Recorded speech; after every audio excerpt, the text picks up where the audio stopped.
ग्वालियर से खबर, जहां कुक को 46 करोड़ का नोटिस दिया गया। आयकर विभाग ने यह नोटिस जारी किया गया है। भिंड निवासी रविंद्र को यह नोटिस जारी किया गया। कुक हैं और 46 करोड़ रुपए का नोटिस। पुणे में ढाबे पर नौकरी करता है रविंद्र कुक की नौकरी करता है और उसको 46 करोड़ का नोटिस थमा दिया गया। भिंड निवासी रविंद्र को ये नोटिस जारी किया गया। तो कुक है या करोड़पति? और आयकर विभाग ने आखिरकार ये नोटिस कैसे जारी कर दिया? 8,000 की नौकरी है, अब 46 करोड़ कैसे भरेगा?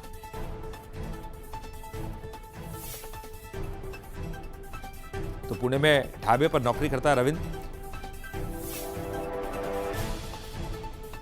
ये मामला अब जब समझ में आया 2025 में मैं पूना के अंदर काम कर रहा था स्कोडा कंपनी में एक हेल्पर के रूप में।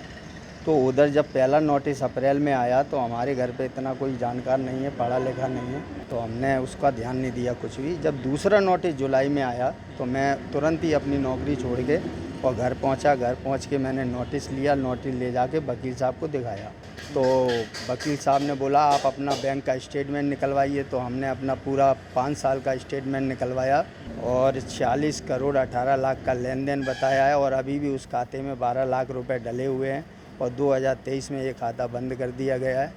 और इसके आगे की सर मुझे कोई जानकारी नहीं।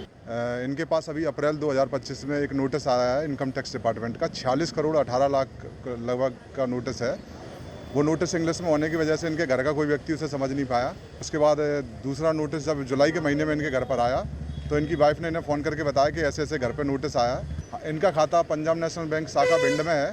तो वहाँ जाकर हमने इनका 5 साल के स्टेटमेंट निकलवाए तो उन खातों में, उन स्टेटमेंट में कहीं कोई किसी प्रकार का लेन देन नहीं पाया गया। तो जब हमें इस फ्रॉड की ये जानकारी हुई तो हमने इसकी शिकायत एसपी ऑफिस ग्वालियर में की, साइबर सेल में की और सिरौल थाने में की। लेकिन पुलिस के द्वारा हमें लगातार आश्वासन दिए जा रहे हैं और अभी तक कोई कार्रवाई नहीं की गई।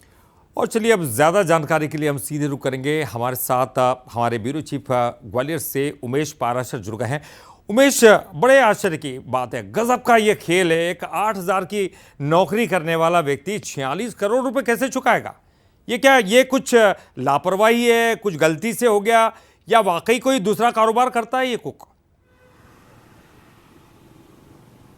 देखिए ललित, पहले तो मैं स्पष्ट कर दूं, ये कोई गलती नहीं है। ये इस खाते से ट्रांजैक्शन हुआ है, लेकिन ट्रांजैक्शन की वजह दूसरी है। इसमें जो शौर्या जो कंपनी है उन्होंने एक खाता खुलवाया था और इनको विश्वास में लेकर ये खाता खुलवाया था और तकरीबन ये खाता दिल्ली की पंजाब नेशनल बैंक में खोला गया था। 2017 में ये खाता ओपन हुआ था। इनको बोला था कि पीएफ का जो पैसा है वो आपके इस खाते में आएगा और जो है इनका टोल प्लाजा में जो इनका एक संपर्क में था वो इनको दिल्ली ले गया और दिल्ली में ये खाता बाकायदा ओपन हुआ था, जिसमें रविंद्र के दस्तावेज पूरे लगे थे, उनके सील साइन हुए थे और उसके बाद ये खाता ओपन हुआ था। तकरीबन जो है 2017 से इस खाते में लेन देन हुआ और 46 करोड़ 18 लाख रुपए का अभी तक इस खाते में पूरा लेन देन हुआ है। लेकिन इस बात की भनक रविंद्र को नहीं थी, क्योंकि ना तो पीएफ का पैसा रविंद्र के खाते में आया और ना ही कोई और जो लेन देन उनके संपर्क में आया। उसके बाद उन्होंने समझा कि वो खाता बंद हो गया है क्योंकि पैसे उनके खाते में नहीं आए, लेकिन बराबर जो खाता है वो ये फर्म है वो ट्रांसफर करती रही। और जब ये खाता इनके पास जो इनकम टैक्स की जो है एक सूचना आई और उसके बाद जो नोटिस बार बार आते रहे, उसके बाद उन्होंने वकील से संपर्क किया, तब ये पूरे मामले का खुलासा हुआ कि हाँ, इनके खाते से 46 करोड़ 18 लाख रुपए का ट्रांजैक्शन हुआ है। लेकिन इनका खाता है वो भिंड में था। भिंड की पीएनबी बैंक में जब इन्होंने पूरे 5 साल के स्टेटमेंट निकाले तो उसमें किसी तरह का ट्रांजैक्शन इतना नहीं पाया गया। उसके बाद वकील ने दिल्ली में संपर्क किया और दिल्ली की शाखा पीएनबी वहां से इस पूरे मामले को समझा, पूरा ट्रांजैक्शन निकाला। तब ये स्पष्ट हुआ कि शौर्या जो कंपनी है उन्होंने 46 करोड़ रुपए का जो ट्रांजैक्शन इसमें किया है और इसके प्रोपराइटर रविंद्र चौहान है, लेकिन उसकी भनक इनको नहीं थी इस पूरे मामले में। अब रविंद्र को जैसे ही इस पूरे जो है नोटिस का जानकारी लगी तो उनकी तबीयत बिगड़ गई और उन्होंने कहा कि मैं 8,000 से 10,000 रुपए की नौकरी करता हूं, मेरे पास इतना पैसा कहां से आया। इस बात को लेकर रविंद्र पिछले 1 माह से लगातार परेशान हो रहा है, थानों में आवेदन दे रहा है,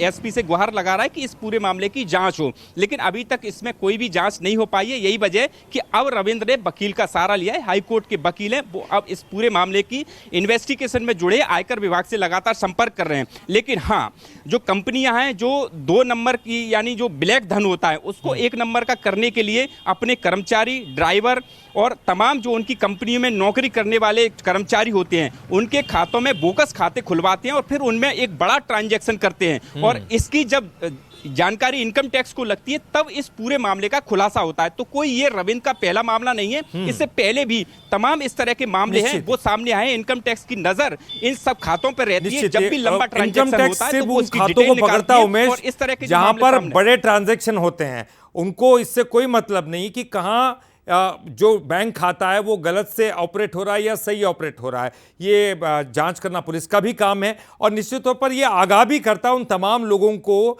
जो अपने बैंक खातों की विधिवत हमेशा नियमित रूप से जांच नहीं करते। कहीं उनके अकाउंट का कोई दूसरा गैर फायदा तो नहीं उठा रहा है, कोई दूसरा उसका उपयोग तो नहीं कर रहा है। हर शख्स को कम से कम जांच करनी चाहिए। बहरहाल बहुत बहुत शुक्रिया आपका उमेश इस पूरी जानकारी के लिए, बातचीत करने के लिए।